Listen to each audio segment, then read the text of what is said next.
अमरीकी डॉलर की कदर में बेहतरी, पाकिस्तानी रुपया गिरावट का शिकार। अमरीकी करेंसी के मुकाबले में पाकिस्तानी करेंसी की कदर में आज कमी रिकॉर्ड की गई है। इंटरबैंक में आज रुपए के मुकाबले में डॉलर की कीमत में इजाफा रिकॉर्ड किया गया। कारोबारी हफ्ते के तीसरे रोज इंटरबैंक में अमरीकी करेंसी की कीमत में 5 पैसे का इजाफा रिकॉर्ड किया गया, जिसके बायस इंटरबैंक में डॉलर 277.85 पर बंद हुआ है। वाज़ेह रहे कि गुज़िश्ता रोज इंटरबैंक में डॉलर 277.80 पर बंद हुआ था।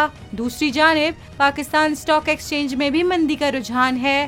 साथ साथ तमाम अहम सेक्टर्स में फरोख्त का दबाव है, जिसके बायस 100 इंडेक्स में 367 पॉइंट्स की कमी रिकॉर्ड की गई है।